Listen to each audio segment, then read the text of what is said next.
Nigerians who have jackpot alone. If I don't like to use that word jackpot, some of us relocated. Leave us alone. If it is not Tacha today, it's Uriel tomorrow. Shocking me for Uriel's own, because Uriel used to live in the UK.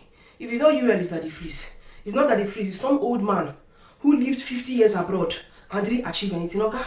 That you did not achieve anything does not mean others will not achieve something. Leave Nigerians. It's funny that you guys will not face the person, the old man that is abusing you all.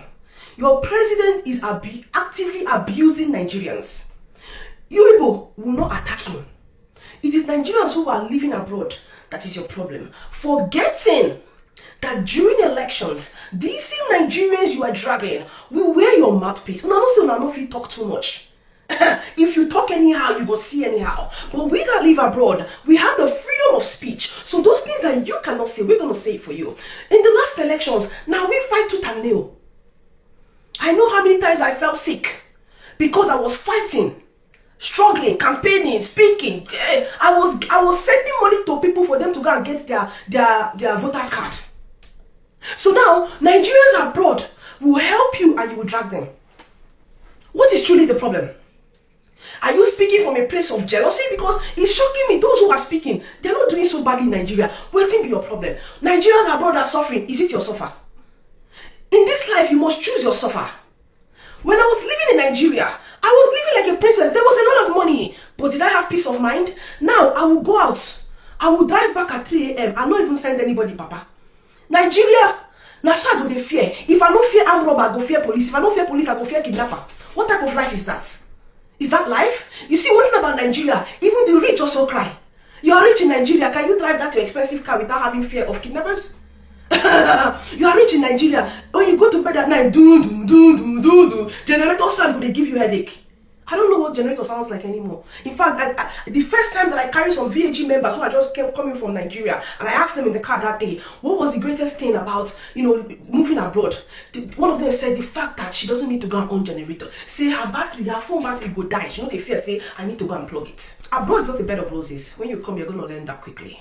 But the opportunities are boundless. What I've been able to achieve in the last 5 years, with strictly my intellect, from the comforts of my home, I don't feel achieve them with just my intellect from my house in Nigeria. It go hard. It go hard. So when you are dragging Nigerians, because I see that mostly you are dragging those who came in within the last 5 years. They are new. It is like a rite of passage. When you move abroad newly, it's like somebody carrying you, like a baby who was just born into the UK or Canada or US. And I know that most of those who came in newly within the last 5 years, initially they've been the F up, they talk too much for internet. But now I think the realities of life has hit them. They've all gone quiet, and that's cool, because now they don't say, water don't pass Gary. But it's not for long. You know the good thing about them? When you move abroad initially, for the first 3 years to 4 years, it's shaky. They're easy. You're going to hear when, but you're going to rise from the ashes.